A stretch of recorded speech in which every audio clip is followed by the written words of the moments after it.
A'udzubillahi samil alim minasyaitonir rajim. Bismillahirrahmanirrahim. Assalamualaikum warahmatullahi wabarakatuh.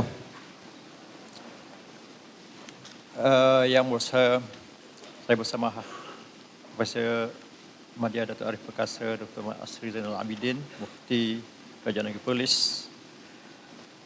Yang berbahagia Datuk Haji Pamuzi Haji Yahya, Timbalan Ketua Pengarah JAKIM.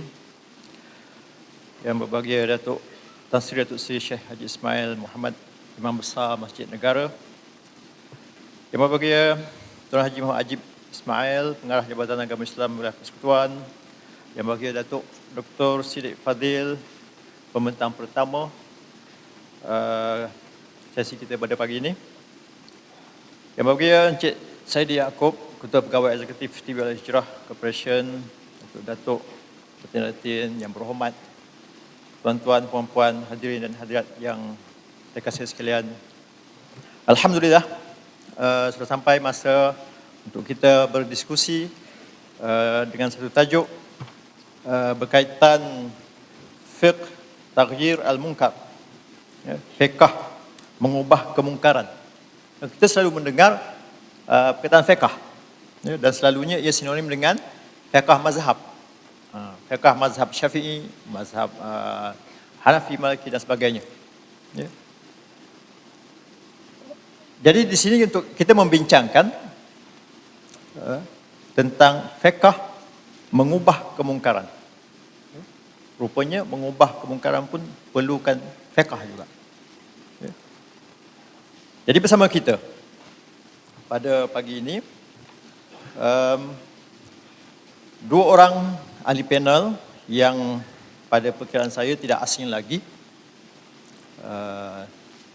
di dalam kalangan rakyat Malaysia yang mengikuti perkembangan ilmu, perbahasan ilmu. Saya kira dua orang ahli panel bersama kita pada pagi ini bukanlah asing. Walau bagaimanapun, sukalah saya memperkenalkan juga yang pertama, ahli panel yang pertama ialah saya bersama Datuk Seri Dr. Wan Salim bin Muhammad Nur, Mufti Kerajaan Negeri Pulau Pinang, di sebelah kanan saya. Dan yang kedua yang berbahagia Profesor Dr. Basri bin Ibrahim, penyandang pertama kerusi Jamalul Lail, Universiti Islam Malaysia di Cyberjaya. Baik, insyaAllah saya akan kendalikan forum ini dalam masa lebih kurang 1 jam. Saya akan cuba lontarkan sebanyak 6 soalan. Harapnya sempat. Dan kalau ada lebihan masa, saya akan bukakanlah kepada persoalan awam. Kalau ada masa yang lebih lah. Baik.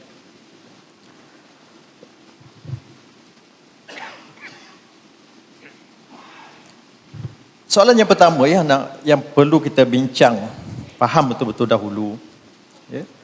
Saya ingin ajukan soalan ini kepada saya bersama Datuk Seri tentang apakah sebenarnya yang dimaksudkan dengan mungkar.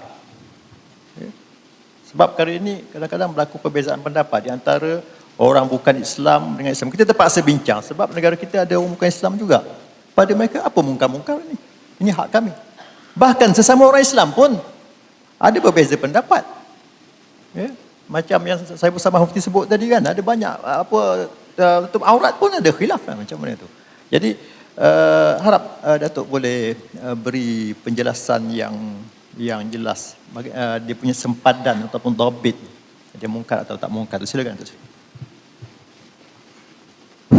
Assalamualaikum warahmatullahi wabarakatuh. Alhamdulillahirabbil alamin wal 'aqibatu lil muttaqin wa la 'udwana 'alal zalimin wassalatu wassalamu ala sayyidina Muhammadin asyrafil anbiya'i wal mursalin wa ala alihi wa sahbihi ajma'in. Amma ba'd. Terima kasih yang berbahagia Ustaz Ali bin Muda, moderator forum kita pada pagi ini, yang berbahagia bagi rahmati sahabat samahah Datuk Arif Perkasa, Profesor Media, Dr. Muhammad Asri bin Zainul Abidin, Mufti Kerajaan Negeri Perlis, tetamu-tetamu kenamaan yang disebutkan tadi, saya tak payah ulang lagi sebab mengambil masa. Hadirin hadirat yang dikasihi sekalian, masalah saya ialah waktu yang diberikan terlalu pendek. Jadi bagaimanapun saya cubalah ya, memenuhi slot ini dalam jangka waktu yang diperuntukkan untuk setiap ahli panel. Bagi menjawab soalan pengusi tadi, iaitu soalan forum kita yang pertama pada pagi ini, tentang definisi ataupun ta'rif kemungkaran, al-munkar itu.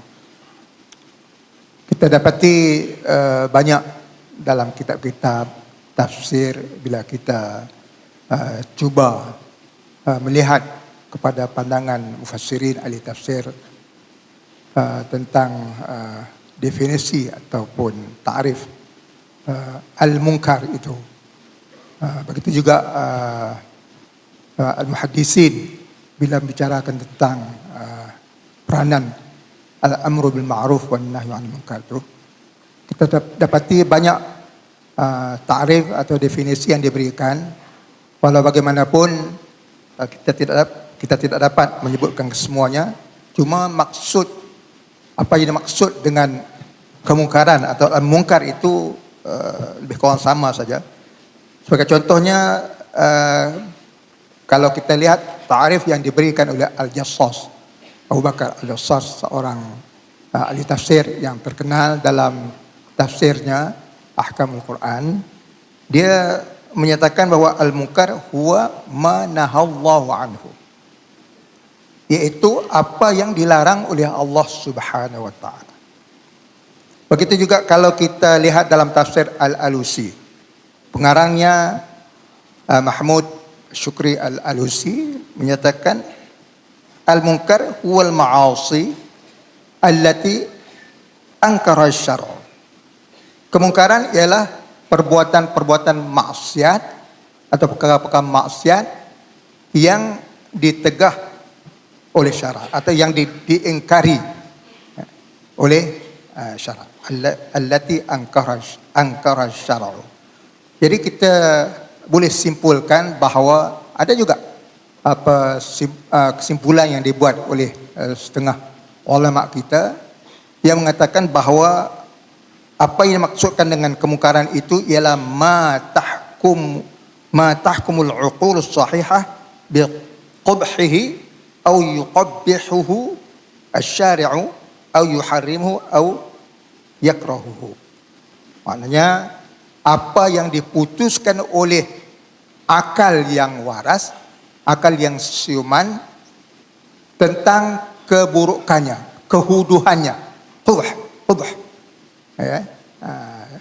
Apa yang diputuskan oleh akal apabila dia normal, dalam keadaan yang normal atau yang siuman, maka dia melihat perbuatan itu sebagai sesuatu yang huduh, yang buruk, yang tak seharusnya berlaku, ataupun yang dinyatakan keburukannya ataupun kehuduhannya oleh syarak sendiri, oleh Allah Subhanahu wa taala sendiri, atau yang diharamkannya atau yang dibencinya. Maka itulah kesimpulan yang kita boleh buat tentang ta'rif ataupun definisi mungkar itu. Jadi dengan ini kita fahamlah bahawa pentingnya kedudukan ataupun pentingnya tindakan atau sikap yang seharusnya diambil atau dihayati oleh umat Islam tentang pembenterasan, pembasmian perkara-perkara mungkar ini. Sebab itu disebutkan di dalam Al-Quran sebagai salah satu peranan penting yang perlu dimainkan oleh umat Islam ini. Dalam banyak Al-Quran kita tengok kadang-kadang disebut lebih dahulu daripada iman lagi. Kuntum khairu ummatin ukhrijat linnas ta'muruna bil ma'ruf wa tanhauna 'anil munkar. Kemudian wa tu'minuna billah. Mana didahulukan sebut dalam ayat tadi dalam surah Ali Imran ayat 115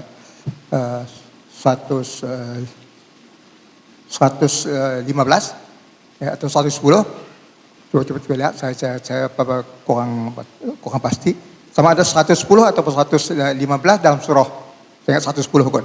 Dalam surah Ali Imran kita boleh fahami daripada ayat ini tentang pentingnya peranan mencegah kemungkaran ini di samping menyuruh kepada kebaikan ini sehingga didahulukan. Amar ma'ruf nahi munkar itu didahulukan daripada wa tu'minuna billah. Dia sebut dulu tanhaun kuntum khairu ummatin ukhrijat linnas ta'muruna bil ma'ruf wa tanhauna 'anil munkar. Kamu berperanan menyuruh kepada ma'ruf, kebaikan atau kebajikan dan mencegah atau melarang daripada kemungkaran, baru disebut wa tu'minuna billah. Iman kemudian. Dengan sebab ini menunjukkan bahawa keimanan itu ada kaitannya dengan peranan amar ma'ruf dan nahi munkar. Maknanya kalau umat Islam tidak melaksanakan peranan ini, maka keimanan itu boleh dipersoalkan. Begitu juga dalam surah At-Taubah ayat 71. Ya, bila disebut tentang umat Islam, wal mu'minuna wal mu'minat ba'dhum awliya'u ba'dhin ta'muruna bil ma'ruf ya'muruna bil ma'ruf wa yanhauna 'anil munkar, kemudian wa yuqimus shalah wa yu'tunaz zakah wa yuti'u Allah wa rasulahu ulaikum sayarhamuhumullah. Jadi disebut dalam ayat surah At-Taubah 71 itu disebut orang-orang yang beriman lelaki dan perempuan ini antara mereka sesama mereka adalah menjadi aulia, menjadi pembantu atau penolong antara satu sama lain. Disebut lebih dahulu tak ya'muruna bil ma'ruf, mereka menyuruh kepada ma'ruf, kebaikan, dan mereka yanhauna 'anil munkar. Kemudian disebut wa yuqimunas shalah, dan mereka mendirikan sembahyang, wa yu'tunaz zakah, dan mengeluarkan zakat. Wa yuti'u Allah wa rasulahu, dan mereka taat kepada Allah dan Rasulnya. Didahulukan ya amar ma'ruf nahi munkar daripada salat, kewajiban salat, kewajiban mengeluarkan zakat. Ini menunjukkan betapa Islam memberi perhatian yang serius, yang amat serius, dan menunjukkan betapa pentingnya peranan ini dimainkan oleh umat Islam. Jadi sama-samalah kita memahami apakah yang dimaksudkan dengan amar ma'ruf dan kedudukannya dalam agama kita, bagaimana yang sudah pun dihuraikan dengan panjang lebar oleh pembentang-pembentang kerja yang lalu. Itu saya rasa sebagai permulaan terus cukup. Baik, terima kasih Datuk. Sungguh jelas makna dan juga maksud mungkar, dan untuk menjelaskan bahawa dia ada hubungan dengan iman. Ya. Seterusnya saya ingin berpindah kepada Profesor Doktor. Selalu kita dengar hadis dibaca, hadis yang terkenal tentang mencegah mungkar ni, man ra'a minkum munkaran falyughayyirhu bi yadihi fa in lam yastati' fa bi lisanihi fa in lam yastati' fa bi qalbihi wa dhalika adhaful iman. Hadis sahih muttafaqun alaih. Sesiapa yang melihat kemungkaran, maka nak dia ubah dengan tangannya. Kalau tak mampu, dengan lisan ataupun perkataannya. Kalau dia tak mampu, dengan hati, yang demikian itu selemah-lemah iman. Baik. Jadi daripada hadis ni kita dapati bahawa di sana ada tahap-tahap mencegah mungkar. Dalam konteks sekarang mungkin tambah lagi dengan jari. Prof, mereka cegah dengan jari di keyboard. Dia tak bercakap mulut kan, dengan jari. Jadi mohon Prof menjelaskan tahap-tahap ini, siapa sebenarnya yang berautoriti mengubah dengan tangan atau kuasa, siapa yang dengan mulut dan dengan jari ini, siapa sekarang ni? Jadi kelam kabut sikit ni. Apakah semua orang dapat man? Sesiapa? Jadi minta penjelasan dan pencerahan daripada Prof. Bismillahirrahmanirrahim. Assalamualaikum warahmatullahi wabarakatuh.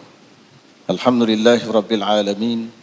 والصلاة والسلام على أشرف الأنبياء والمرسلين وعلى آله وأصحابه أجمعين. سبحانك لا علم لنا إلا ما علمتنا إنك أنت العليم الحكيم. رب اشرح لي صدري ويسر لي أمري واحلل عقدة من لساني يفقهوا قولي. اللهم اجعلنا من الذين يستمعون القول فيتبعون أحسنه اللهم أرنا الحق حقا وارزقنا اتباعه وأرنا الباطل باطلا وارزقنا اجتنابه اللهم استر عوراتنا وآمن روعاتنا يا الله يا رب العالمين. الفاضل الأستاذ Pengurusi Sahib Samahah Datuk Mufti Negeri Pulau Pinang, secara ringkasnya tuan-tuan dan puan yang dirahmati Allah sekalian, berbalik kita pada soalan tentang peringkat-peringkat merubah kemungkaran yang telah disebut di dalam hadis Bukhari, Muslim dan lain-lain, iaitu man ra'a minkum munkaran falyughayyirhu biyadihi fa in lam yastata' fa bilisanihi wa in lam yastata' fa biqalbihi wa dhalika adhaful iman. Siapa di antara kamu melihat sesuatu kemungkaran, disebut dalam bentuk nakirah, siapa di antara kamu melihat satu kemungkaran, maka hendaklah diubah dengan tangan. Sekiranya tidak mampu, hendaklah diubah dengan lisan ataupun lidah, dan sekiranya tidak mampu, diubah dengan hati. Dan mengubah dengan hati itu adalah selemah-lemah iman. Dengan merujuk kepada hadis ini, kalau kita rujuk kepada hadis ini, sesuatu yang menarik perhatian kita berkaitan hadis ini, dia menggunakan perkataan man ra'a minkum munkaran falyughayyirhu. Dia menggunakan perkataan falyughayyirhu. Dia tidak menggunakan perkataan falyuzilhu. Melihat, sesiapa di antara kamu melihat kemungkaran, maka hendaklah diubah. Dia tak sebut sesiapa di antara kamu melihat kemungkaran, maka hendaklah dihilangkan kemungkaran itu. Apa beza dihilangkan kemungkaran dengan diubah kemungkaran itu? Jadi perbezaannya ketara, iaitu apabila Nabi menyebut kaitan falyughayyir, ubah, maknanya di sana ada alternatif. Bila kita ubah benda buruk, maka benda baik yang dibawa. Melarang berlaku perzinaan, menghalalkan perkahwinan, termasuk poligami, misal katalah. Mengharamkan khulwat, membenarkan kita bawa bersia-sia anak, isteri dan sebagainya. Jadi kita kena beza perkataan izalah atau perkataan menghilangkan dengan perkataan taghyir. Taghyir maknanya merubah yang melibatkan ada alternatif yang dibawa, dan menghilangkan dia tidak ada alternatif terus. Itulah dia keelokan Islam. Yang pertama. Yang kedua, hadis ini boleh dipaham dalam berbagai dimensi. Salah satunya dilihat dari sudut kekuatan iman. Kalau dilihat dari kekuatan iman, mereka yang merubah kemungkaran menggunakan kekuatan tangan, ini orang memiliki kekuatan iman yang paling tinggi. Mereka yang merubah kemungkaran dengan kekuatan lidah, mereka memiliki kekuatan iman yang sederhana. Dan mereka yang merubah kemungkaran dengan menggunakan hati, itu adalah mereka yang memiliki kekuatan iman yang paling rendah sekali. Ini dilihat dari segi kekuatan iman tanpa melihat pengecualian-pengecualiannya. Yang kedua. Yang ketiga, dilihat dari segi istita'ah yang disebut oleh pembentang pertama tadi, Datuk kita, mengenai istita'ah dari sudut kemampuan. Maka merubah kemungkaran dengan menggunakan tangan ini adalah merupakan kemampuan ataupun kerja yang sepatut dilakukan oleh pihak berkuasa atau agensi-agensi yang telah dilatih olehnya. Mereka ini boleh menggunakan kekuatan tangan, termasuk di antara menggunakan kekuatan undang-undang dan sebagainya untuk merubah kemungkaran. Sebab apa? Sebab mereka ada kuasa, dan dalam masa yang sama mereka ditaati. Ati Allah wa ati'ur Rasul wa ulil amri minkum. Mereka ada kuasa untuk ditaati. Jadi apabila mereka melarang kemungkaran, maka larangan mereka itu perlu ditaati. Kalau larangan itu tidak ditaati, bermakna mereka bukan sahaja derhaka kepada Allah, bahkan mereka juga telah ingkar kepada perintah pemerintah yang tidak berdasarkan kemaksiatan. Itu yang pertama. Jadi dalam konteks dunia moden hari ini, kita melihat macam-macam bentuk yang telah dibuat oleh pihak pemerintah untuk mencegah kemungkaran. Bukan saja melalui agensi-agensi kerajaan, bahkan dengan cara-cara yang lain.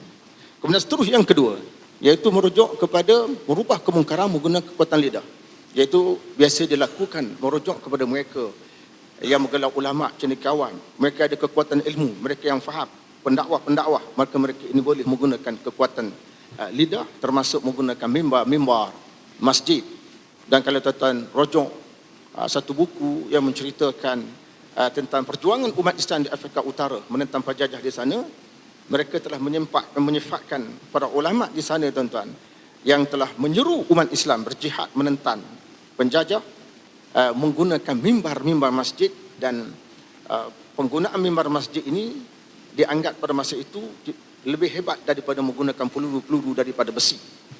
Peluru-peluru yang dilontarkan oleh ulama menggunakan mulut-mulut mereka di atas mimbar masjid itu lebih hebat daripada kekuatan besi, kerana dia menaikkan semangat dalam kalangan rakyat. Ini adalah tugas yang dilakukan oleh para ulama. Maka dalam konteks dunia moden hari ini kita melihat perkara ini boleh dilakukan dengan cara kita menegur menerusi WhatsApp, kita ada Telegram, Histogram dan beberapa gram yang lain. Ya, macam-macam kita boleh buat sekarang. Tetapi cuma tuan-tuan, kita kena tahu etika lah. Bukan kata bila berlaku kemungkaran kita terus saja hentam, kerana itu lebih menampakkan kita mengumpat. Kita menampakkan kita mengumpat berbanding kita merubah kemungkaran. Kita rasa kita nak ubah kemungkaran. Namun pada hakikat sebenarnya kita lebih banyak mengumpat daripada kita merubah kemungkaran. Eloknya tuan-tuan kita terus PM pada yang berkenaan, kita nyatakan cadangan dan sebagainya. Itu adalah lebih selamat daripada terlibat dalam kerja-kerja mengumpat. Dan yang ketiga, iaitulah mengubah dengan hati. Ini adalah selemah-lemah iman, disebut dalam dengan jelas dalam nas tadi tuan, selemah-lemah iman. Tapi selemah-lemah iman itu menurut Syekh Qutb masih ada iman. Itu sempadan paling bawah sekali. Artinya bila berlaku satu kemungkaran, hati kita benci. Benci di situ bukan maknanya kita setuju, tidak. Kita tidak setuju. Sebab itulah tuan-tuan, di antaranya kita menunjukkan bentuk muka yang kita tak setuju, di antaranya kita tidak menghadiri majlis itu. Sebab orang yang hadir dalam satu majlis maksiat, dia benci pada majlis tersebut, maka dia tidak mendapat dosa. Tetapi bagi orang yang berada jauh di sana, dia setuju dengan suatu majlis maksiat yang dilakukan, dia juga turut mendapat dosa. Maka oleh kerana itu, merubah kemungkaran menggunakan hati ini tuan-tuan merupakan selemah iman, tetapi dia juga satu bentuk merubah kemungkaran. Maka dalam konteks kita hari ini, apakah kita nak merubah kemungkaran setakat hati saja, sedangkan kita ada kemampuan? Dunia moden sekarang tuan-tuan, kita ada WhatsApp, kita ada Instagram dan sebagainya, kita boleh tulis, ya. Boleh tulis, benda itu tidak ada masalah. Apalagi dunia dianggap sebagai kampung kecil. Segala peristiwa yang berlaku di hujung sana boleh diketahui pula di hujung sini. Tuan-tuan puan-puan yang dirahmati Allah sekalian, muslimat dirahmati Allah sekalian, tetapi dalam kita merubah kemungkaran tadi, kita kena pastikan bahawa dia tidak boleh menimbulkan kemungkaran yang lebih besar. Dia tidak boleh menimbulkan kemungkaran yang lebih besar. Kalau boleh menimbulkan kemungkaran yang lebih besar, maka di sana ada kaedah fiqh menyebut ad-darar la yuzalu bid-darar. Kemudaratan tidak boleh dihilangkan dengan melakukan kemudaratan yang sama taraf ataupun yang lebih besar daripada itu. Darar la yuzalu bid-darar. Dia ambil daripada hadis riwayat Ibnu Majah dan lain-lain, iaitu la darara wa la dirar.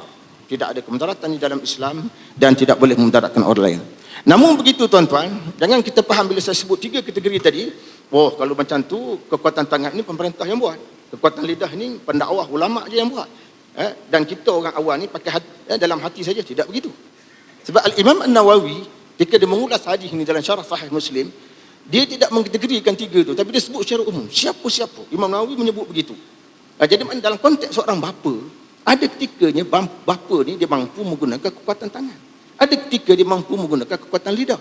Ada ketika dia mampu menggunakan, hanya mampu menggunakan kekuatan hati. 3 teknik ini digunakan. Sebab itu tuan-tuan, timbul ayat dalam Quran, ya, wallati takhafuna nushuzahunna fa'izuhunna wahjuruhunna fil madaja' wadribuhunna. Isteri-isteri yang kamu takut mereka itu derhaka, maka hendaklah kamu nasihat. Yang pertama, ini tugas untuk siapa? Suami lah. Kamu hendak nasihat. Lepas tu tinggalkan tempat tidur. Akhir sekali pukul. Maknanya disebut dah situ tuan-tuan, disebut di antaranya kriterianya pukul menggunakan kekuatan tangan, nasihat menggunakan kekuatan lidah tuan-tuan. Tinggal tempat tidur ni memang tak cakap apa, pakai tinggal terus, senyap je. Ini merupakan di antara tahap-tahap yang disebut dalam hadis saya sebutkan tadi. Tidak semua kita faham secara umum begitu. Ada tempat yang mana pemerintah perlu menjalankan tugas, dan ada tempat kita perlu melaksanakan tiga-tiga perkara tersebut. Contohnya tuan-tuan, dalam hadis riwayat Al-Bukhari menjelaskan anna Nabi sallallahu alaihi wasallam lam yatruk fi baitihi syai'an fihi tasalib illa naqadah. Misal kata Nabi sallallahu alaihi wasallam melihat di rumahnya ada salib, ada palang, ada salib. Maka Nabi membuang, Nabi membinasakan, maknanya Nabi membuang menggunakan kekuatan tangan. Dan Nabi sallallahu alaihi wasallam ketika mana berjaya memasuki kota Mekah, sewaktu pembukaan kota Mekah, Nabi bertemu dengan 360 berhala. Dan Nabi telah memusnahkan dengan biyadihi asy-syarif, dengan tangan dia. Nabi musnahkan dengan tangan. Bukan Nabi arah, Nabi kata sila musnahkan, tak. Nabi musnahkan sendiri. Kemudian baru diikuti oleh para sahabat. Dan Nabi tidak tinggal satu pun berhala itu tuan di kota Mekah untuk jadi kenang-kenangan. Yang kau-kau ada satu ke Hubal ke Manak ke, ya, kau-kau jadi maknanya tuan-tuan sekarang pergi ke Mekah, ada satu berhala kat situ, kita selfie dengan berhala tu. Ya, jadi kita balik, kita bertunjuk kepada anak cucu kita, ini adalah satu berhala yang pernah wujud zaman jahiliah tu. Ditinggalkan satu oleh Nabi untuk sesi bergambar umatnya di akhir zaman. Tidak pernah ditinggalkan. Satu pun tak ditinggalkan. Sebab berhala ini menungkar dan dia menyumbang kepada syirik. Syirik adalah kemuncak kepada kemungkaran yang boleh dibenteras. Meskipun syirik ini bentuknya banyak, termasuk syirik dalam soal perundangan. Tahlilul al-haram wa tahrimul halal. Qarinu syirk, kata Syekh Yusuf Al-Qardawi. Sekarang itu dulu dalam pusingan saya. Wallahu alam. Wassalamualaikum warahmatullahi wabarakatuh. Baik, terima kasih Profesor Doktor. Rupa-rupanya man sesiapa tu bukanlah sesiapa sahaja ya, terutama dengan kekuatan ya, dengan kuasa tangan tu bukan sesiapa sahaja ya. Bapa bolehlah dengan kepada anak isteri dia. Tapi kalau orang luar kena tengok autoriti juga rupanya. Baik, kita pergi lanjut kepada persoalan syarat-syarat. Datuk. Sebab setiap ibadat dalam Islam pun ada syarat. Haji ada syarat, solat ada syarat, sahnya kan. Ya? Jadi kita perlu tahu juga apakah syarat-syarat untuk mencegah kemungkaran ini. Mungkin syarat pada kemungkaran itu sendiri, syarat pada orang yang nak mencegah mungkar.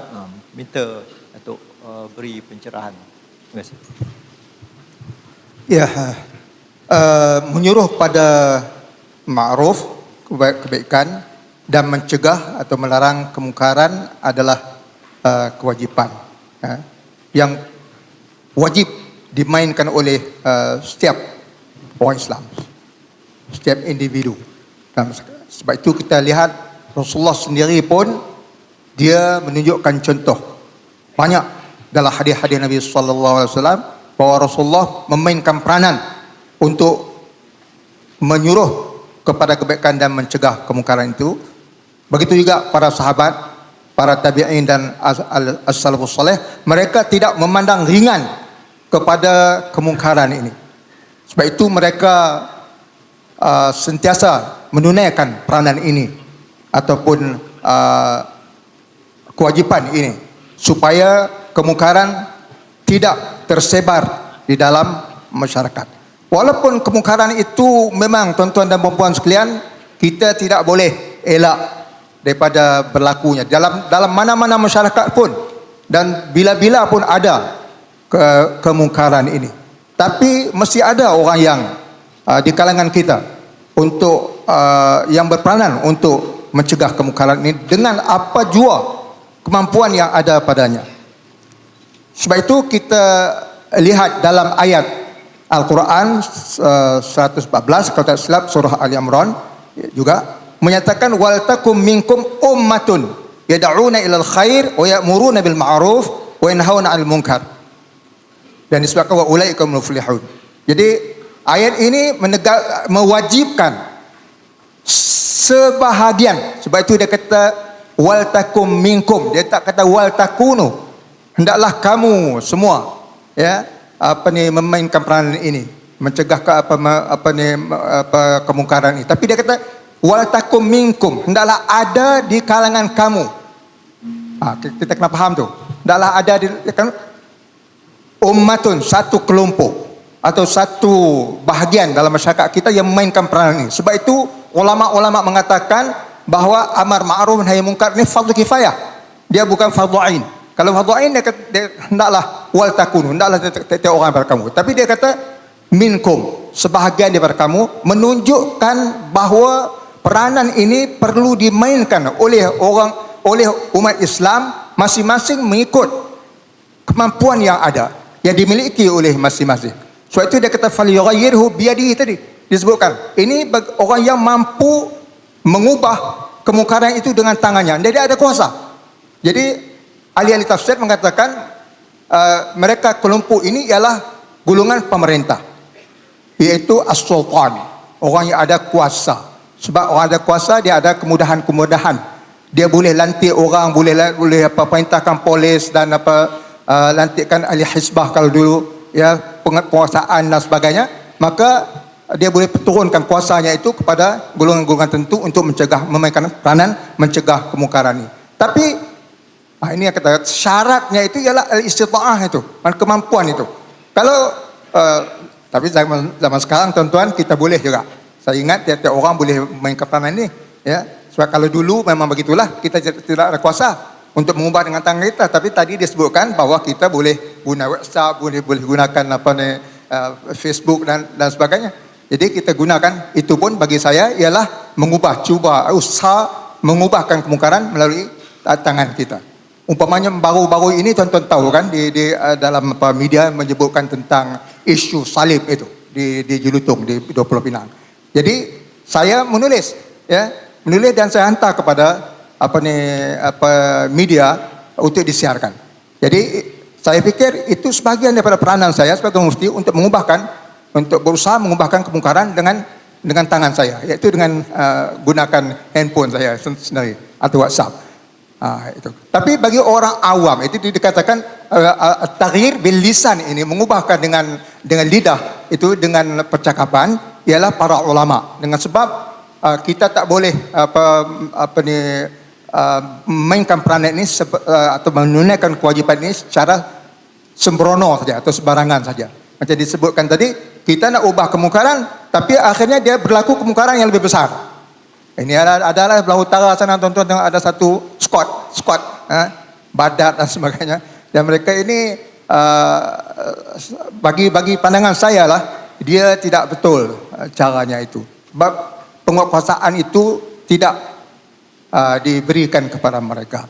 Jadi kemungkinan image Islam tu akan lebih dipandang buruk oleh terutama sekali orang yang tak faham ni, dengan sebab perbuatan kita yang tidak melalui saluran yang betul, channel yang betul, jadi kalau yang tidak mampu orang awam itu, maka dia ubah dengan bil qalbi, dia menunjukkan sikap tidak setuju, sikap tidak setuju dengan perbuatan itu. Jangan dia duduk dalam majlis yang disebutkan tadi, majlis agama, majlis tarian dan sebagainya.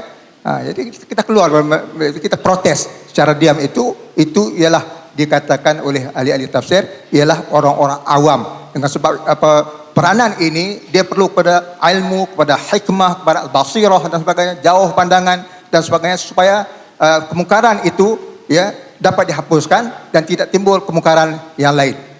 Tapi kalau kita tidak gunakan hikmah, tidak ada basirah, tidak pandangan yang tepat, maka kemungkinan benda yang kita nak ubah itu tak berubah, sedangkan kemungkaran yang lebih besar itu berlaku. Ini tak betul caranya. Itu yang pertamanya, syarat ialah istita'ah tadi, itu kemampuan tadi. Yang keduanya ialah kita perlu berusaha mengubahkan kemungkaran sekiranya kita yakin atau kita berat sangkaan kita, zon kita bahawa tindakan kita itu akan mendatangkan faedah atau manfaat. Tapi kalau kita rasa kalau aku buat tak akan memberi faedah apa-apa, maka dia tidak diwajibkan ketika itu kita mengubahkan kemungkaran, sebab dia macam disebutkan tadi mungkin akan menimbulkan fitnah dan sebagainya. Maka yang perlu kalau nak buat, ada yang saya sebutkan tadi, ada ilmu, ada hikmah, ada basirah. Kalau kita orang awam nak juga berkecimpung dalam melaksanakan peranan ini, kita perlu meminta pandangan terlebih dahulu atau istisyarah dalam syarat. Kita kena konsult dulu ulama-ulama dan cerdik pandai kita, supaya tindakan kita itu menghasilkan natijah ataupun hasil yang kita harapkan. Dan seterusnya, ini tuan-tuan dan puan-puan sekalian, saya nak kiaskan, buat satu analogi. Seorang tabib, seorang doktor, dia nak bagi ubat kepada pesakit, tapi dia kena periksa juga pesakit itu dia sesuai atau tidak dengan ubat itu. Kadang-kadang doktor menangguhkan dulu. Kalau orang ada diabetes atau kecil manis, dia nak adakan pembedahan, biasa doktor dia tangguh dulu, dia postpone dulu pembedahan itu, sehingga dirawat terlebih dahulu penyakit kecil manisnya itu sehingga sembuh. Jadi ketika itu kalau doktor bertindak begitu, dia menangguhkan memberi ubat kepada pesakit itu, bukan berarti doktor ini cuai daripada tugasnya. Ya, dia tidak boleh dia cuai daripada tugasnya, tapi caranya begitu. Karena kaedahnya itu ialah menangguhkan dulu pembedahan itu, sehingga sampai ketika yang sesuai untuk dilakukan. Jadi maksud saya, kalau ulama-ulama mengatakan nanti dulu kita cari jalan yang lain dulu, itu bukan berarti ulama mengkhianati amanah ataupun tanggungjawab mereka. Karena waktunya, soal timing itu, soal timing itu belum sesuai lagi. Kemudian tadi telah disebutkan bahwa apa yang nak diubah tu jangan membawa kepada kemudaratan ataupun kemungkaran yang lebih daripada itu. Maka itu antara syarat-syarat yang dimaksudkan. Kemudian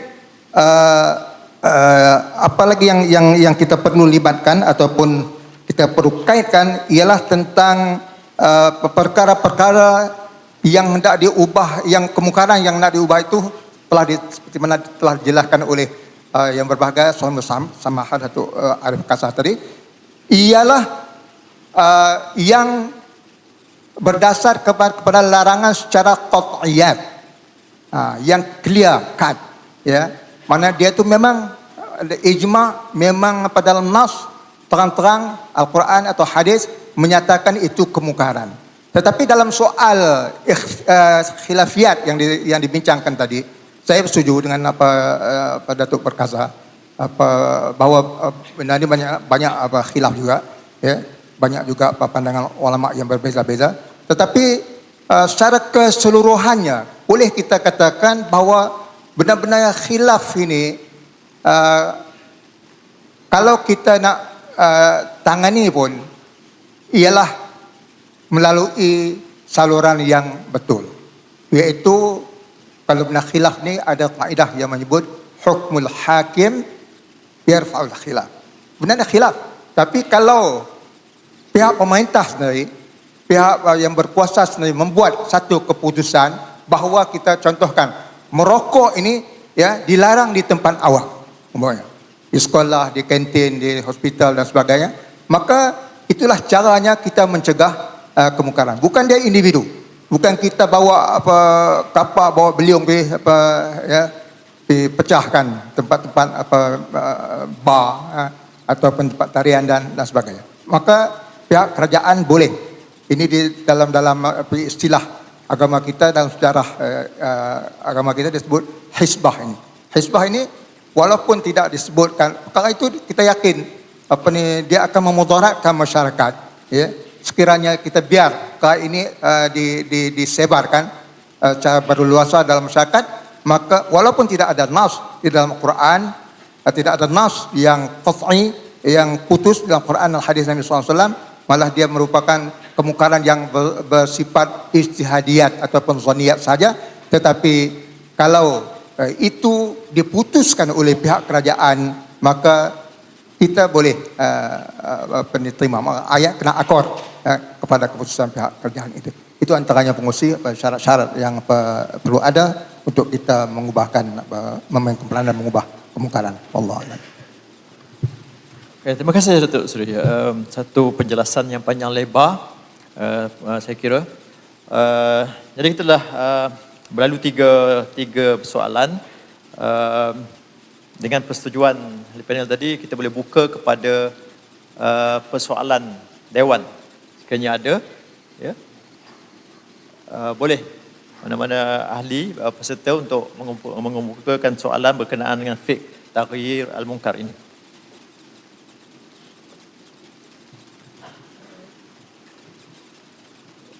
Mikrofon boleh dia datang ke depan kalau tak ada mikrofon.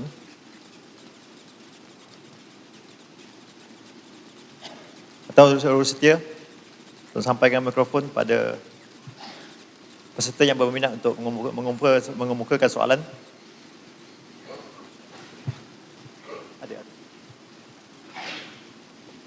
Assalamualaikum warahmatullahi wabarakatuh. Saya sebutkan nama. Nama saya Abdul Aziz bin Abdul Razak daripada College Universiti Islam Perlis. Saya ada 3 soalan. Yang pertama adalah berkenaan dengan dosa peribadi dan dosa orang ramai tadi yang disebut oleh Mufti Perlis. Bagaimana pula kalau katakan itu dosa peribadi, tetapi kalau hari ini dia dikongsi di media sosial dan sebagainya, menyebabkan walaupun dia dibuat secara private, secara peribadi, tapi dia telah menyebabkan orang akan boleh melihat perkara itu dan berkongsi perkara itu dan akan mempengaruhi orang lain. Bukankah daripada dosa peribadi ia akan jadi dosa masyarakat? Itu yang pertama. Yang kedua adalah berkenaan dengan skuad di utara itu. Mereka menjustifikasikan tindakan mereka kerana kelemahan dan kelembapan pihak penguasa yang lambat untuk bertindak. Jadi mereka menjustifikasikan dan mereka buat undang-undang sendiri dan mereka pergi untuk mengubah kemungkaran itu, tapi tidak melalui peruntukan yang betul, tapi dengan cara mereka. Jadi adakah itu boleh dikatakan satu kesalahan kerana tidak mengikut peraturan yang telah ditetapkan oleh pemerintah? Dan yang ketiga adalah berkenaan dengan isu salib. Isu salib di Pulau Pinang itu, walaupun telah dijelaskan oleh pemaju bahawa itu bukanlah salib, sebaliknya simbol royal dalam bahasa Mandarin dan sebagainya, adakah kita boleh simply jump to conclusion bahawa itu adalah salib dan itu adalah kemungkaran? Terima kasih.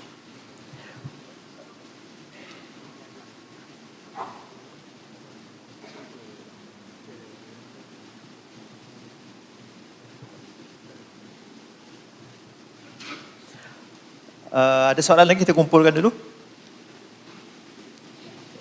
Kita bagi seorang lagi.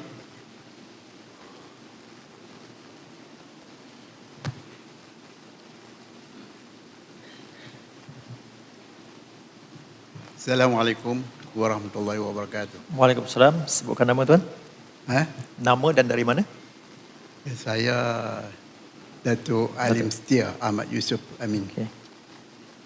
Tapi orang Perlis. Tapi duduk dia Perlis, bukan orang Perlis, orang Libya. Untuk orang Libya.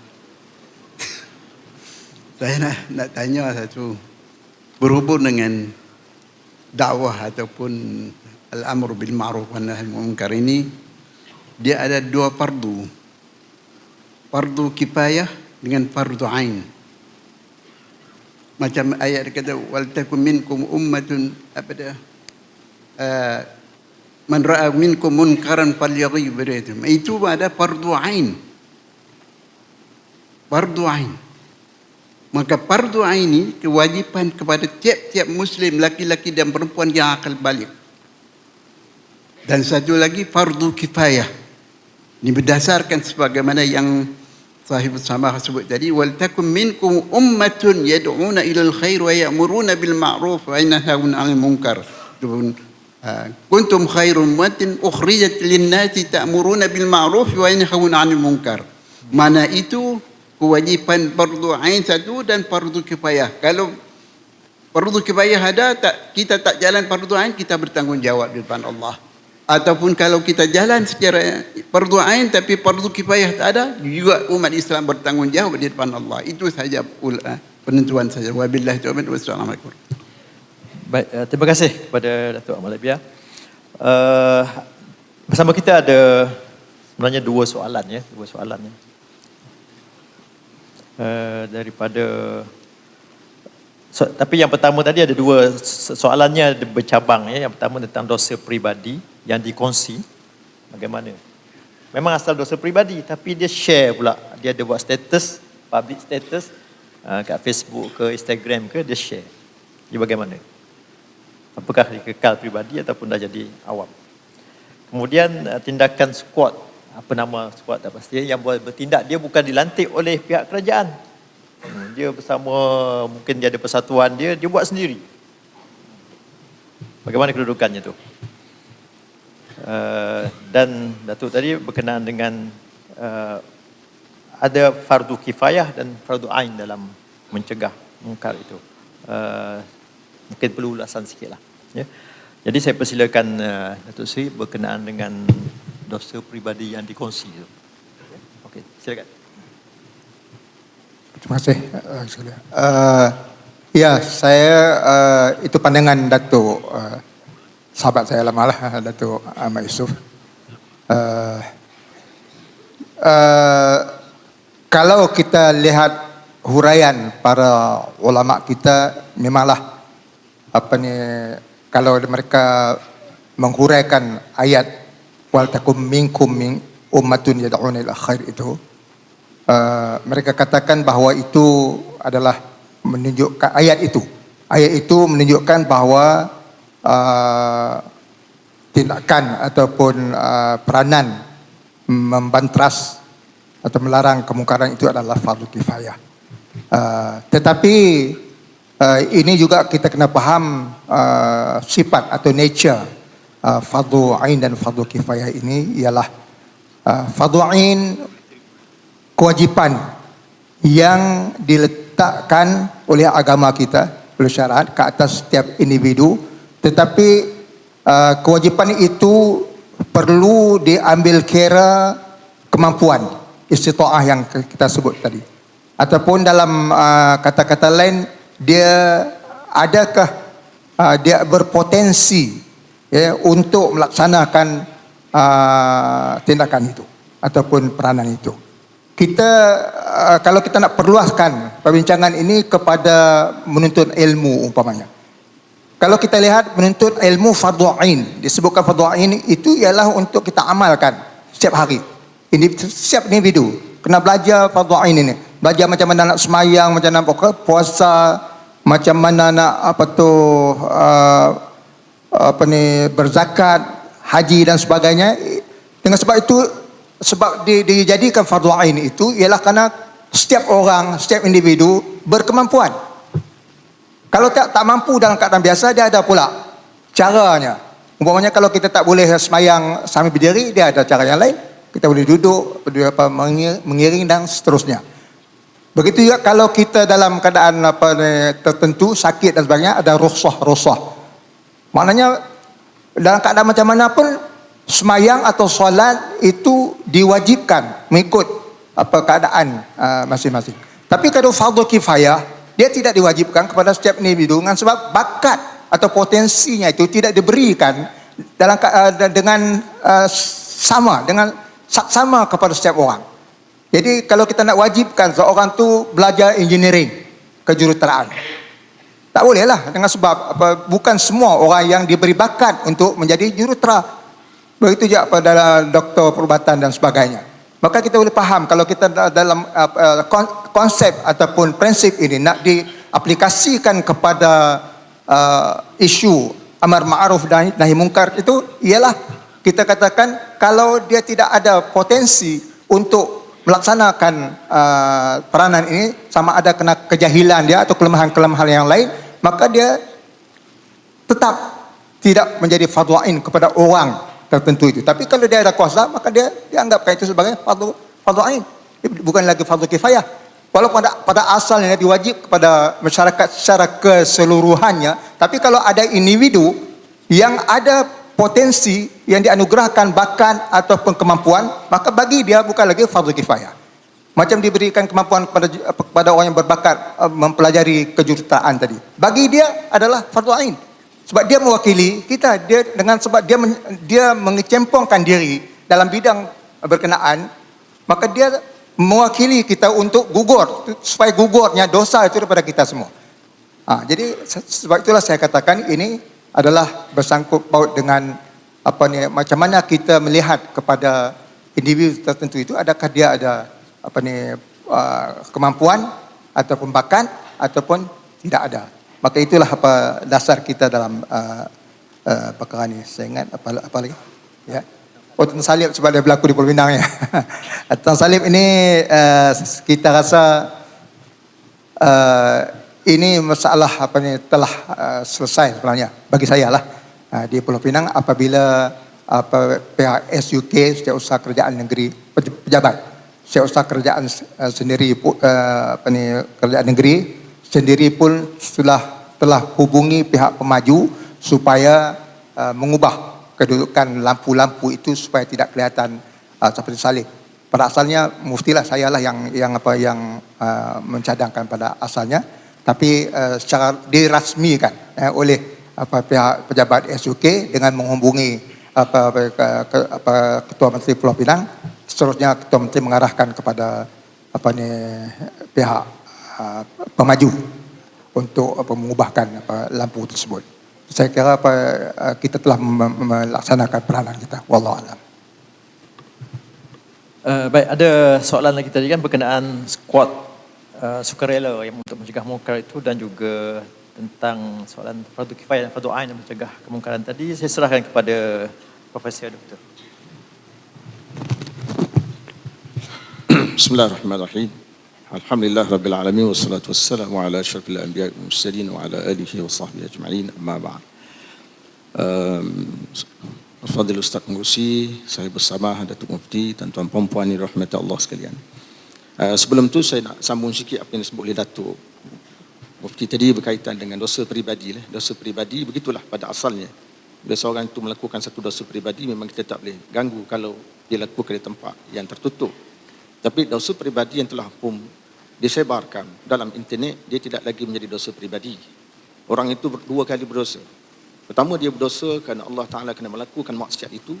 Yang kedua, kerana dia berdosa dari sudut menyebarkan. Sehingga akhirnya dia ambil oleh masyarakat, dan setengahnya mengambil, meniru. Dan apabila ditanya kenapa dia buat, kerana pulang bin pulang melakukannya. Dan pulang bin pulang itu pula orang yang diikuti oleh masyarakat.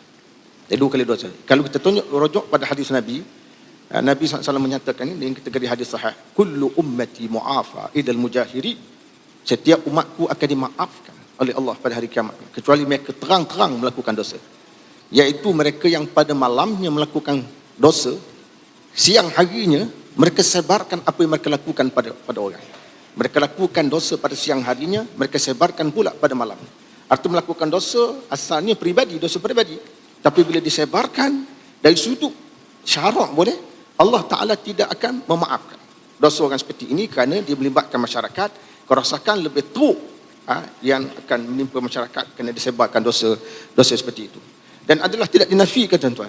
Kalau kita rujuk di dalam kitab Ihya Ulumuddin, dalam bab al-amru bil ma'ruf wan nahyi 'anil munkar, Al-Imam Al-Ghazali menceritakan, dia menukilkan satu kisah bagaimana Sayyidina Umar radhiyallahu anhu telah melakukan satu rondaan, dan masa ronda itu dia telah melihat sebuah rumah ada sinaran lampu, dan dia membuat satu sangkaan bahawa laki-laki ini mungkin sedang melakukan satu maksiat. Jadi dia pun mengambil tindakan, dia panjat rumah itu dan dia terjun daripada atap. Dia panjat atas atap, lepas tu dia terjun ke bawah. Jadi laki-laki itu tersentap. Memang dia minum arak, tapi dia minum arak itu secara peribadi di rumahnya saja. Jadi tuan-tuan, Imam Ghazali ketika mengulas kisah ini, pertama beliau tidak sebut sumber kisah yang dia ambil pada mana. Yang kedua, beliau mengulas kisahnya dengan menjelaskan laki-laki itu berkata, dia kata, tuan, memang saya salah, saya minum arak, tapi saya minum arak itu di rumah saya. Saya melakukan satu kesalahan, tapi tuan melakukan 3 kesalahan. Saya buat satu, sebab saya minum arak itu di rumah saya, tapi tuan melakukan 3 kesalahan. Pertama, Allah Ta'ala sebut, kalau kita nak datang rumah orang, kita datang melalui pintunya. Wa'tul buyuta min abwabiha. Datang pada pintu. Tuan tak datang pada pintu. Tuan naik ke atas, terjun ke bawah. Kalau nak datang, mesti melalui pintu. Yang kedua, Al-Quran menyuruh kita memberi salam. Wala tadkhulu buyutan ghaira buyutikum hatta tasta'nisu wa tusallimu ala ahliha. Kita jangan masuk rumah yang bukan rumah kita sehingga kita bermesra dulu ataupun kita beri salam kepada ahli keluarga. Jadi Sayyidina Umar tadi dia masuk mengejut begitu tanpa memberi salam. Lepas tu ada ayat Al-Quran menyebut wala tajassasu, iaitu jangan kamu mengintip. Tuan mengintip dulu baru tuan serbu saja. Ini betul-betul dikatakan sebagai kisah bersifat dosa peribadi. Namun begitu tuan-tuan, merujuk kepada apa ditulis oleh Imam Mawardi, dia menyatakan bahawa dia ada isu berkaitan dengan dosa peribadi yang tidak tersebar masyarakat, yang tidak boleh kita mencari keaiban. Walaupun dia melibatkan pegawai dia lantik, polis dan sebagainya. Yang kedua, kalau walaupun melibatkan dosa peribadi, tetapi ada unsur-unsur yang boleh mudaratkan masyarakat. Maka pada masa itu, kalau ada laporan, ada keraguan yang munasabah, mengatakan berlaku kemaksiatan, ada usaha nak membunuh seseorang dan sebagainya di satu tempat, maka dibenarkan, dibuat serbuan. Seperti mana pasukan polis kita sekarang, tuan-tuan, kita meronda, kan? Merondanya pasukan polis kita, pasukan selamatan kita di sempadan, kita tak boleh kata ini nak mencari keaiban orang. Kita belum tahu penceroboh daripada luar masuk kan. Tapi kita buat kerja-kerja meronda. Begitu kat polis-polis kita. Kita tak boleh kata ini polis ini nak cari keaiban orang. Tidak. Itu memang kerja dia. Mana-mana dia lakukan, dia akan bergerak. Ini menunjukkan konsep bersiap siaga untuk menghadapi sesuatu kemungkinan. Bila orang lapor ini adalah satu kemungkaran, dia terus bertindak. Nanti tuan-tuan, bila kita tak siap siaga, orang kata ada satu kemungkaran, kita lambat bertindak, orang akan kata beginilah jabat agama. Kalau lambat bertindak, nombor satu lambat. Ya, itu pentingnya konsep bersiap siaga dari sudut itulah. Kemudian seterusnya, Muslimin Muslimat dirahmati Allah sekalian, berkaitan dengan kumpulan-kumpulan individu orang yang membentuk kumpulan di peringkat kampung, masyarakat dan sebagainya untuk merubah kemungkaran. Kalau dia dimaksudkan membentuk kumpulan tadi dalam kerangka membantu kerajaan merubah kemungkaran untuk memenuhi konsep ayat wa ta'awanu 'alal birri wat taqwa, maka itu tak jadi masalah. Misal kata rukun tetangga ditubuhkan untuk menjaga keselamatan sebuah kampungan. Jadi mungkin pada kampung itu mungkin berlaku pencerobohan oleh penagih dadah, dia menangkap penagih dadah itu dan dibawa ke pihak berkuasa. Dia mesti bertindak dalam lunas-lunas yang dibenarkan sahaja. Dan dia tidak boleh bertindak melebihi daripada itu. Dengan lain perkataan tuan-tuan, misal kata dia berjaya menangkap seorang pencuri kabel. Ya. Ada pernah berlaku, saya ingat puluhan tahun lepas di Terengganu, seorang pencuri tuan-tuan dikejar oleh grup ni kejar dia, grup ni pukul sampai mati. Ini salah. Sebab mengambil tindakan, menjatuhkan hukuman itu pihak berkuasa termasuk mahkamah. Kerja kumpulan tadi membantu dari sudut menangkap, melaporkan kalau sekiranya ada keraguan-keraguan yang munasabah. Dan kerja dia itu adalah satu kerja yang bermakna. Apalagi di saat apabila kerajaan tidak mempunyai ketenangan yang mencukupi. Nak ronda semua kampung yang ada di Malaysia ni memang tak ada. Maka oleh kerana itu kerajaan minta semua rakyat membentuk kumpulan-kumpulan kecil untuk membantu merubah kemungkaran dan sebagainya. Maka dalam konteks ini tuan-tuan boleh dan diharuskan, tetapi dia mesti meraihkan adab dan dia tidak boleh melebihi batasan dibenarkan, termasuk menjatuhkan hukuman sendiri, hukuman mati dan sebagainya. Macam seorang bapa pun begitu, dia boleh menegur anaknya yang silap. Dia boleh memukul dalam kerangka yang sederhana untuk mendidik litakdib, tapi jangan pula dia memukul itu membawa kepada mendera. Jangan mukul bawa mendera tuan-tuan. Macam kita kata orang yang selalu kita dengar kisah seorang seekor beruang tuan. Dia cuba nak menghalau seekor lalat. Beruang tu nak halau seekor lalat yang duduk yang hinggap di atas dahi tuan dia. Beruang tu tampar tuan itu, rebah tuan dia. Tuan bayangkan. Dia nak menghalau lalat, tapi yang kena tampar tuan. Betul yang Datuk Mufti kata tadi, merujuk kepada maruah Islam itu juga perlu dijaga. Kadang-kadang tuan-tuan kita nak ubah satu kemungkaran, tapi bila menimbulkan kemungkaran yang lebih besar termasuk maruah ni kena jaga. Maruah itu satu benda yang kena jaga juga. Maka oleh kerana itu merubah dalam bentuk itu adalah dilarang. Dan akhir sekali ini disebut oleh Datuk Ahmad Libya ni, yang beliau telah tanya tentang soalan berkaitan dengan fardu ain dan fardu kifayah. Dengan merujuk pada ayat dia baca tadi, wal takum minkum ummatun yad'una ilal khair.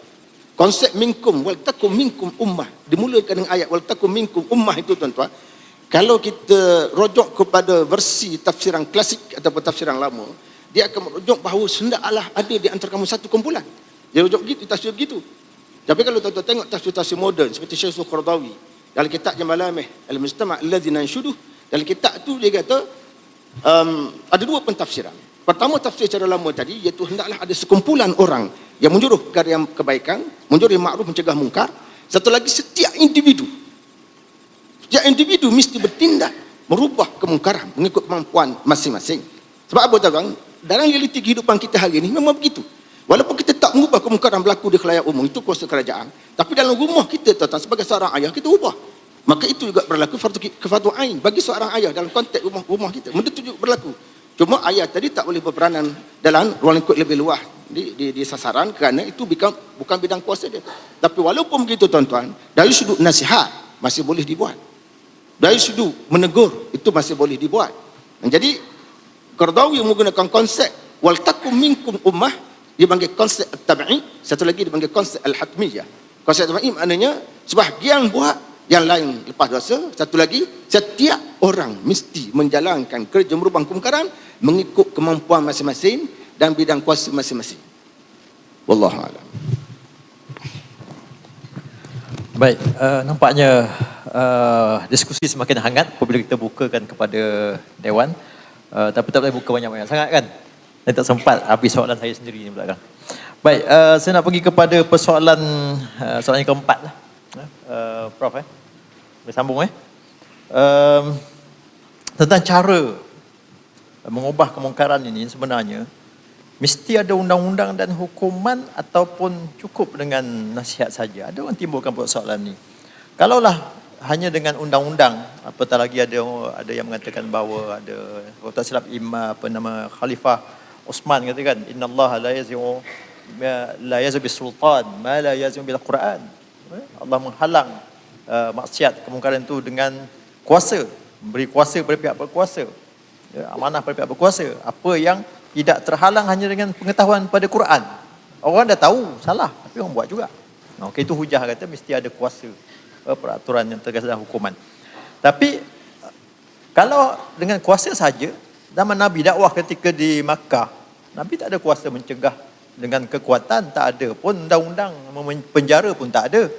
Bagaimana kemungkaran syirik sampai terhenti kan? Jadi bagaimana sebenarnya cara terbaik? Minta Prof jelaskan. Bismillahirrahmanirrahim. Berkaitan dengan ada dua unsur penting disebut dalam soalan ini, itu berkaitan dengan merubah kemungkaran antara pendidikan dengan hukuman. Mana satu nak didahulukan? Apakah kita nak dahulukan dengan pendidikan atau nak dahulukan dengan hukuman? Dalam masalah ini, tuan-tuan puan-puan muslim-muslimat dirahmati Allah sekalian, nak merubah kemungkaran kita mesti mulakan dengan pendidikan. Sebab nak tahu benda itu mungkar tak mungkar, kena belajar. Jadi kita kena tahu tuan-tuan. Kalau tidak, mungkin benda mungkar dia sebenarnya makruf. Mungkin benda itu makruf, sebenarnya benda mungkar. Jadi kena tahu apa tujuan nak belajar tuan-tuan. Belajar ni nak tahu. Apabila apa tujuan nak tahu, nak buat perubahan. Sebab tu orang belajar tuan-tuan, dia pendidikan ni, kalau kita belajar konsep pendidikan, dia bukan saja nak tahu tapi nak mengubah. Sebab itu sebab itu ulama kita berdulu lagi, Iman Al-Qurtubi ketika mentafsirkan firman Allah Taala, kul hal yastawil ladzina ya'lamun wal ladzina la ya'lamun. Katakan adakah sama orang mengetahui dengan orang tidak mengetahui? Imam Qurtubi zaman ini lagi telah mentafsirkan bahawa konsep pendidikan dalam Islam itu dia mesti membawa kepada perubahan. Kalau pendidikan tak bawa ke perubahan, pendidikan tinggal nama saja. Artinya kalau orang itu betul-betul dia berilmu tuan-tuan, mesti berlaku perubahan. Perubahan pada hidupnya, perubahan pada sekitarnya, perubahan pada keluarganya, perubahan pada masyarakat. Ini satu benda yang sebab itu penting pengetahuan. Yang kedua tuan-tuan, kita nak pendidikan, nak jelas kepada masyarakat dari segi apa? Iaitu dari segi bila kita tahu bahawa benda ini mungkar, maka kita akan jauhi. Sebab kalau kita lakukan, dia akan melakukan dosa. Dari segi kemasyarakatan, dia akan menimbulkan mudarat besar. Itu nombor dua. Yang ketiganya, iaitu untuk kita istiqamah, menjauhi satu hal. Tapi istiqamah diri untuk menjauhi benda mungkar itu satu benda yang sukar. Satu benda yang sukar. Sebab itu kita baca tadi datuk kita, Datuk Mufti Muflih baca ayat. Lu'inal ladzina kafaru min bani Israil ala lisani Daud wa Isa bin Maryam. Dzalika bima asaw wa kanu ya'tadun. Kanu la yatanahaw an munkarin fa'aluhu labisa ma kanu yaf'alun. Ayat ini menceritakan kaum Bani Israel tuan-tuan telah dilaknat menerusi lisan Nabi Daud dan Isa bin Maryam. Sebab apa? Bima asaw wa kanu ya'tadun. Mereka derhaka dan mereka melampaui batas. Mereka tidak mencegah kemungkaran. La yatanahu an munkarin fa'al. Labi sama kanu fa'al. Mereka tidak mencegah. Maknanya kalau kita rujuk pada tafsir Qurtubi, dia kata orang Yahudi ni tuan-tuan, dia ubah kemungkaran hari ni, dia kata jangan. Besok dia kata jangan. Lusa dia bersama-sama. Ini nak menunjukkan bahawa mencegah kemungkaran tuan-tuan dari sudut istiqamah satu benda sangat berat. Dari sudut istiqamah nak disiplin tu. Apalagi pakej mencegah kemungkaran mesti perlu kesabaran tinggi. Yang kedua, mesti ada orang tidak setuju. Bila kita cegah kemungkaran tuan-tuan, mesti ada orang tidak setuju. Siapa yang paling tidak setuju? Yang paling setuju pertama, orang buat mungkar itulah. Orang buat mungkar itulah paling pertama kali dia tak setuju. Yang kedua, siapa tak setuju bila kita nak ubah kemungkaran? Orang jahil bahawa benda itu benda mungkar. Orang yang jahil bahawa perkara itu benda mungkar. Jadi dia tentang. Maka dia tentang berdasarkan kejahilan. Sebab itu di situ perlukan kepada pendidikan. Pendidikan ini ma'ruf, ini mungkar. Supaya 3 aspek tadi berlaku, iaitu kenal berlaku, kemudian penghayatan berlaku, kemudian akhir sekali istiqamah berlaku. 3 perkara ini berlaku, tuan-tuan. Kemudian bila ini berlaku, barulah kita pergi kepada penguatkuasaan undang-undang. Artinya pendidikan ada tempatnya yang perlu diraikan, penguatkuasaan undang-undang ada tempatnya perlu diraikan. Misal kata tuan-tuan, contoh kita kata orang merompak lah. Jadi sebelum merompak tu Islam dah sebut ayat wasariq wasariqatu faqta'u aydiyahuma. Pencuri laki-laki, pencuri perempuan potong tangan. Ini satu pendidikan. Jangan mencuri maknanya. Kalau mencuri sabit salah mengikut undang-undang kena potong tangan. Diberitahu dulu jangan mencuri. Mencuri itu selain dari dia berdosa, dia layak dia potong tangan kalau sabit. Tapi kalau tuan-tuan faham ya, kalau pencuri tadi dia telah merompak bank misal kata, kemudian dia keluar, dia bertembung pasukan polis. Takkan pasukan polis masa tu nak berceramah soal pendidikan? Kan? Jadi berlaku kejap-kejap, polis pun tahan, berhenti sekejap. Tuan-tuan sekalian, dilarang mencuri. Nah, takkan nak cakap pada pencuri itu dilarang. Aku sudah kata larang jangan mencuri. Itu kan masa nak berceramah. Itu kan masa nak mendidik. Mendidik masa itu sama ada heret dia ke dalam lokap atau mendidik menggunakan kekuatan peluru. Dan kalau peluru, kalau pencuri tadi dia berbalas tembak dengan pasukan polis, takkan polis nak ceramah lagi. Yang kawan ni tembak. Alhamdulillahillazi sudah cengkreng. Ya, itu bukan masa berceramah, itu masa untuk bertindak. Jadi masa itu yang mengajar sebuah pendidikan sebiji peluru. Peluru kena dia rebah, bawa hospital, dengan sebab kena peluru tadi dia insaf. Jadi kita kena faham, pendidikan ada tempatnya, kekuatan undang-undang ada. Macam seorang ayah tuan-tuan, dia mendegur anak lain. Dengan perkataan dulu, jangan itu, jangan ini ya. Akhirnya, dah fed up dengan jangan, tangan yang akan berfungsi. Pelempang sana, pelempang sini. Tangan yang akan, kekuatan undang-undang yang akan berlaku. Jadi, kita ambil kira. Jadi dalam konteks negara kita, dan dua-dua benda ini telah berlaku. Saya melihat dua-dua benda. Kita ada 20 lebih universiti. 20 lebih universiti dan fungsinya apa? Pendidikan. Dan kalau tuan-tuan tengok, yalah, kalau kita kaji kadar jenayah negara kita masih juga tinggi lah. Mungkin ada beberapa kelemahan yang perlu diperbaiki. Cuma inilah nak ceritanya dari segi tertibnya, pendidikan sangat penting, tapi di tempat-tempat tertentu pendidikan tidak lagi berfungsi, tetapi kekuatan undang-undang yang berfungsi. Sebagaimana kita tak oleh dahulu kekuatan undang-undang membelakangkan kekuatan pendidikan. Wallahu a'lam. Baik, jelas sekali dan menyeluruh jawapan yang diberikan Prof. Terima kasih ya. Maksiat dan kemungkaran ini berlaku sepanjang masa, termasuk di zaman Rasulullah SAW. Ya. Bahkan zaman jahiliah. Ya. Maklum, kita semua maklum apa yang tak mereka lakukan. Ya. Syirik, membunuh anak. Ya. Tapi yang menjadi persoalan kita yang perlu kita kaji dan nilai, apakah pendekatan, metodologi, ya, manhaj yang digunakan oleh Rasulullah SAW untuk mengubah sesuatu kemungkaran, ya, sehingga dunia mengiktiraf. Ya. Barat pun salute lah, tempoh yang sebenarnya berbanding masyarakat Arab jahiliah teruk sangat ketika itu. Tapi tempoh yang tak lama, 13 tahun Nabi berhijrah, kemudian balik semula pada tahun ke-8 Hijrah, 21 tahun. Lepas tu semua masuk Islam. Mesti di sana ada pendekatan, metodologi yang terbaik yang diamalkan oleh Rasulullah SAW. Silakan Datuk.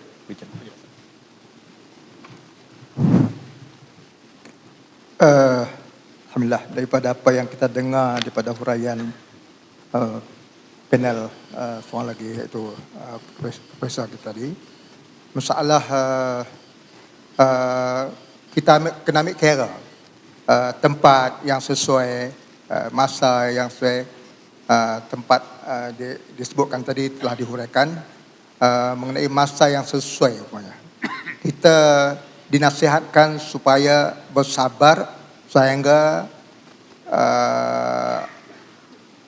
terluang bagi kita ataupun terbuka bagi kita peluang yang sesuai untuk kita menunaikan tanggungjawab ini, iaitu mencegah kemungkaran ini. Tuan-tuan dan puan-puan sekalian, maksiat yang paling besar dalam pandangan Islam atau ajaran Islam ialah syirik, asyirku billah. Sehingga dosa-dosa yang lain tu disebutkan Allah boleh ampunkan, kecuali syirik. Allah tidak ampunkan orang yang innallaha la apa? Innallaha yaghfiru an innallaha la yaghfiru an yushraka bihi. Ya, Allah Taala tidak boleh mengampun, tidak akan mengampun orang yang syirik kepadanya. Tapi kalau tengok dalam sejarah Nabi kita Muhammad sallallahu alaihi wasallam, tahun berapa agak tuan-tuan dan puan-puan sekalian Nabi meruntuhkan berhala-berhala yang ada di sekeliling Kaabah itu, atas Kaabah pun ada. Ya. Pada masa baginda berdakwah selama 13 tahun di Mekah, Nabi tidak perintahkan sahabat-sahabat dia untuk meruntuhkan berhala-berhala itu. Hanya pada tahun 21 ba'dal bi'tsah, 21 selepas Nabi dilantik menjadi Rasul, barulah Nabi balik semula ke Mekah, dan ketika itu barulah berhala-berhala itu dimusnahkan. Siapa yang musnahkan berhala-berhala itu? Penyembah dia dulu lah. Yang duk sembah dulu, bila mereka tahu, mereka sedar bahawa mereka ni bodoh sebenarnya. Dia tidak sembah berhala ni, mereka sendiri bertindak ya untuk memusnahkan berhala-berhala tersebut. Jadi menunjukkan bahawa kesabaran itu amat penting dalam masalah ini. Keduanya Nabi kita dapati bahawa Nabi antara manhaj ataupun metodologi Nabi SAW, pendekatan Nabi SAW dalam membasmikan kemungkaran ini ialah pertama, Nabi tidak suka mendedahkan keaiban. Dia sama ada keaiban diri sendiri ataupun keaiban orang lain. Sangat ada hadis yang bermaksud kalau siapa yang terkena syai'un min hadhil qazurat ni, benda-benda kotor ni, mana melakukan maksiat-maksiat ni, falyastatir. Yang paling idea, yang paling utamanya dia menutupkan keaiban tu. Jadi tuan-tuan dan puan-puan, fikir orang baik-baik, orang soleh-soleh ini semuanya tak melakukan kesalahan? Tidak, mereka melakukan kesalahan. Pertamanya mereka tutup, mereka tidak dedahkan. Yang keduanya mereka tidak insist, tidak israr, tidak berkeras, berdegil untuk melakukannya lagi. Kalau mereka dapati bahawa itu adalah suatu kemungkaran atau larangan yang dilarang dalam agama kita. Jadi soal ini penting sebab kita mendedahkan keaiban diri kita sendiri, pelaku maksiat itu. Kalau didedahkan perbuatan yang buruk itu, yang pertamanya dia merosakkan nama baik dia sendiri. Ya, yang keduanya ialah dia menggalakkan orang-orang yang lemah iman ini untuk mengikuti perbuatannya. Sebab itu tak boleh dia sangat kita nak bentukkan public opinion yang membenci kemungkaran dan suka kepada kebaikan ataupun kebaikan ini. Ada orang datang, ya tuan-tuan sekalian, kita dilarang mendedahkan diri kita kepada bahaya sebenarnya. Ya, kecuali kalau kita yakin tindakan kita itu akan menghasilkan satu natijah, satu hasil yang besar, yang menguntungkan agama Allah, menguntungkan umat Islam, maka itu dibenarkan. Tuan-tuan tahu kan cerita Ashabul Ukhdud tu, dia sebenarnya yang ajarkan budak tu, ya, bila nak dibunuh macam cara, tak orang panggil taklud, ya, macam-macam senjata digunakan taklud, akhirnya dia ajar raja tu bagaimana nak bunuh diri dia. Jadi sebab apa? Sebab dia yakin dengan menyebutkan nak bunuh tu, sebelum nak panah dia, ya, menyebut bismillah. Jadi dengan walaupun dia hancur dirinya, menjadi mangsa, terkorban, tetapi akibatnya itu ataupun hasilnya itu orang semua penduduk negara itu beriman kepada Allah Subhanahu Wa Taala. Itu satu. Yang keduanya ialah kita tengok bagaimana seorang pemuda dia datang kepada Rasulullah SAW, dia minta izin untuk berzina. Apa Rasulullah buat? Rasulullah tak maki dia, Rasulullah tak marah kat dia, ya, tak cerca dia, tak tampar dia dan sebagainya. Sebaliknya Rasulullah SAW nasihat dia dengan baik.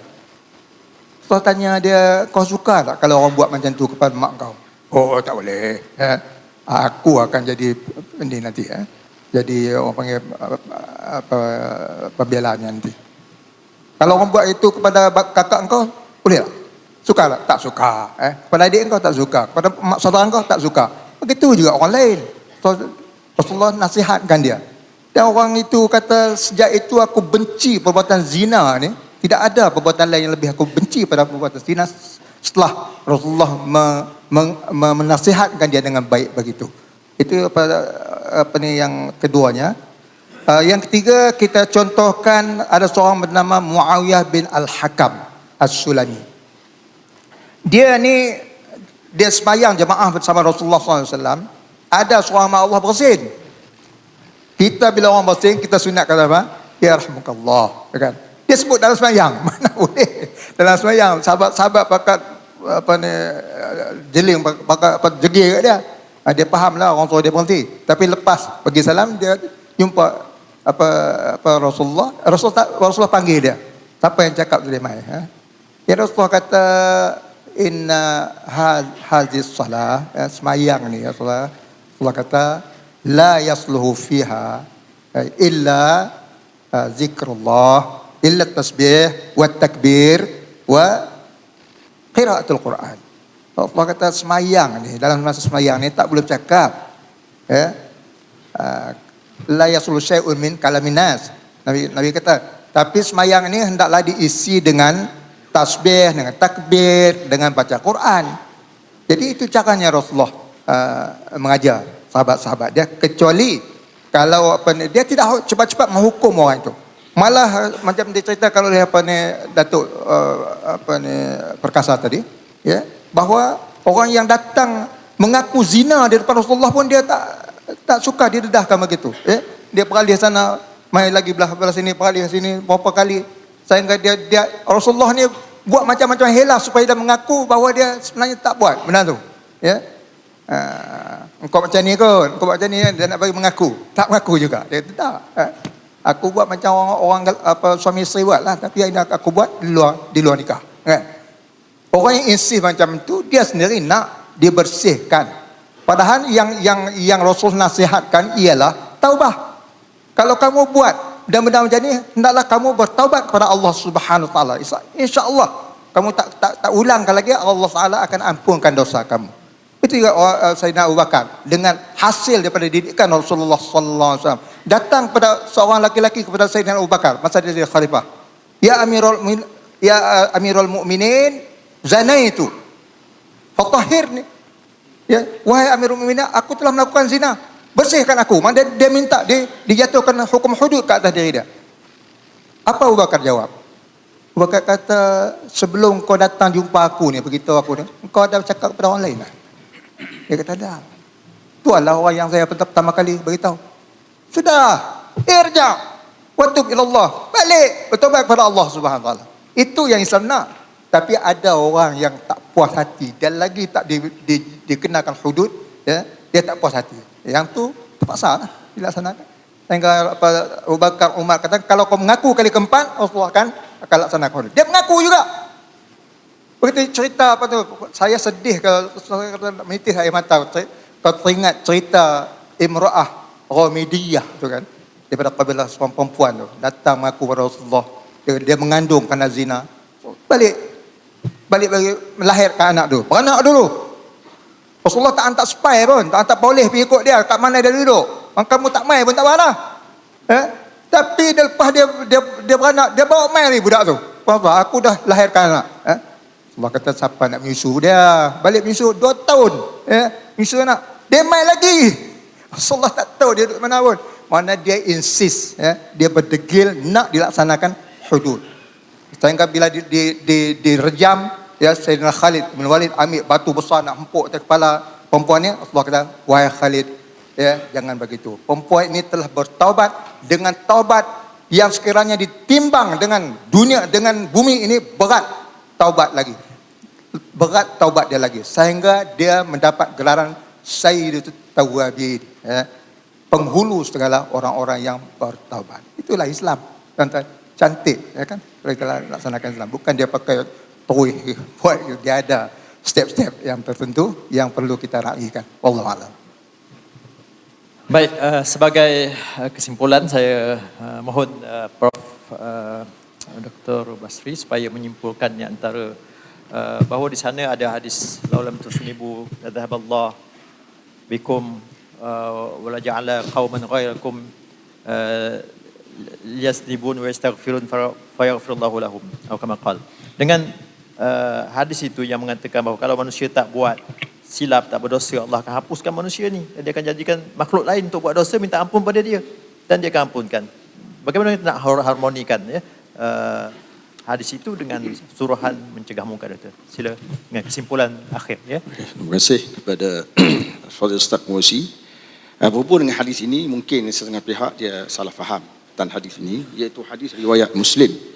والذي نفسي بيده لو لم تذنبوا لذهب بكم ولجاء بقوم يذنبون فيستغفرون الله فيغفر لكم. Demi diriku dalam genggamannya, sekiranya kamu tidak melakukan dosa, Allah Ta'ala akan menghapuskan kamu dan dia akan membawa satu kaum yang melakukan dosa. Lalu mereka meminta ampun daripada Allah Ta'ala dan Allah Ta'ala mengampun mereka. Jadi tentang hadis ni, kadang-kadang setengah orang dia tengok kata hadis ni Allah Ta'ala sengaja mewujud ke satu kaum yang bukan dosa, kemudian kaum itu minta ampun dengan Allah, Allah Ta'ala ampun. Jadi tak salah lah kata dia, kita buat maksiat. Ini satu benda yang salah ya. Cukuplah dalam nak menjawab soalan secara ringkas saya sebut dengan merujuk pada kitab Dalilul Falihin Syarah Riyadus Salihin. Jadi karang Ali Ibn Allan Asy-Syafi'i. Ketika dia menghuraikan hadis ini, dia mengatakan ada 3 perkara tuan-tuan. Pertama sekali, hadis ini tidak menggalakkan kita melakukan dosa. Hadis ini bukan suruh kita melakukan dosa, tidak. Bahkan dosa itu perlu dielakkan. Sebab apa? Sebab dalam hadis Bukhari Muslim disebutnya, fa iza amartukum bi amrin fa'tu minhu masata. Dan ada matan lagi, state lagi, wa iza nahaitukum anhu fantahu. Bila aku suruh kamu lakukan satu perkara, buat yang termampu. Bila aku larang, tinggal semua sekali, termasuk kerja dosa. Itu termasuk kerja dosa ni.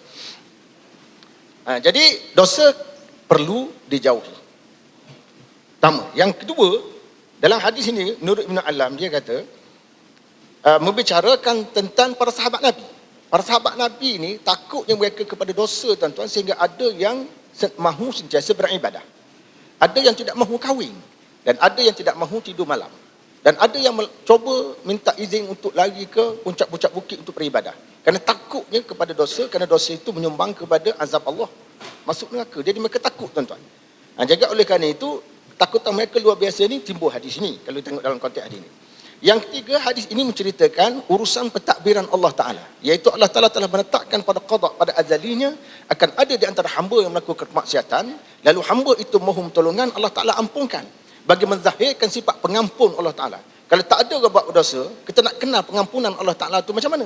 Bila ada orang buat dosa, baru kita tahu Allah Ta'ala sebab mengampun. Sebab dia mengampunkan orang berdosa. Tak mungkin Allah Ta'ala mengampun orang tidak berdosa. Jadi Allah Ta'ala mengampun orang berdosa. Jadi di sini, dia membabitkan soal pentadbiran Allah Ta'ala yang kita tidak perlu campur tangan. La yus'alu amma yaf'al wa hum yus'al. Tuhan tak perlu ditanya apa dia buat, kita kena tanya. Sebaliknya tuan-tuan, kita perlu berinteraksi dengan Allah Ta'ala dari sudut berinteraksi dengan suruhan dan larangannya. Apa yang dia suruh, kita buat, yang sifat wajib, sunat dan sebagainya. Dan apa yang dia larang, kita tinggalkan. Adapun urusan pentadbiran dia, tak perlu kita masuk campur.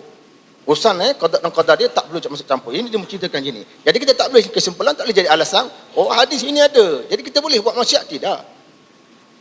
Contoh paling mudah tuan-tuan, kereta dibuat pada besi. Sifat besi adalah berkarat. Kereta dibuat pada besi, sifat besi berkarat. Sifat besi itu berkarat. Maknanya kalau kita letak kereta sembarangan mudah berkarat. Tapi bukan kerja kita mengkaratkan kereta kita. Kepening pala. Besi buat pada kereta, kereta sifatnya berkarat. Tapi bukan kerja tuan-tuan mendedahkan kereta tuan-tuan kepada karat. Dia cuma cerita formula. Kita belum tentu termasuk dalam formula itu kecuali kita mengambil peluang melakukannya. Jadi oleh kerana itu, saya simpulkan tuan-tuan, sesiapa sahaja yang melakukan kemungkaran, langkah pertama, dia kena sembunyikan kemungkaran itu kalau bersifat peribadi, bertaubat kepada Allah. Sebagaimana para sahabat Nabi zaman dulu tuan-tuan, yang meninggalkan solat Jumaat. Apabila dia balik, dia dapati orang dah balik ke masjid, dia bersembunyi di balik pokok tamar. Meninggalkan solat Jumaat, salah. Mempamerkan diri, aku tak sembahyang Jumaat, salah. Jadi kadang-kadang cukuplah kita buat satu dosa.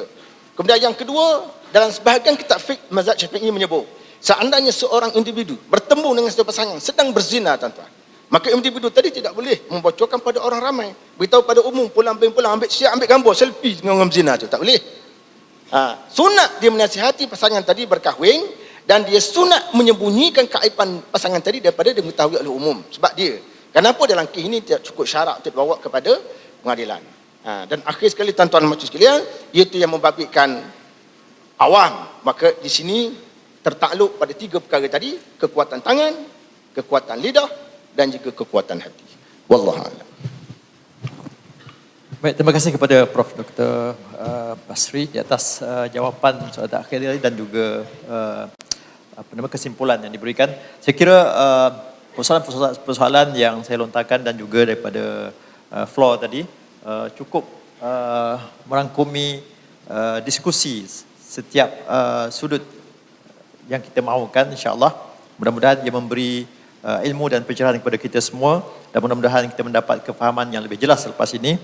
Dengan itu saya ucapkan ribuan terima kasih kepada ahli panel. Yang pertama Datuk Seri Dr. Wan Salim Muhammad Noor dan juga yang kedua yang bagi Profesor Dr. Basri Ibrahim. Juga kepada tuan-tuan perempuan sekalian hadirin dan hadirat yang turut sama bersama pada pagi ini sehingga berakhirnya diskusi ini. Dan insya-Allah kerana seterusnya kita ada majlis perasaan penutup, kita akhiri diskusi ini, forum ini dengan tasbih kafarah. Subhanallah wa bihamdika asyhadu an la ilaha illa anta. Bismillahirrahmanirrahim. Sekian, assalamualaikum warahmatullahi wabarakatuh.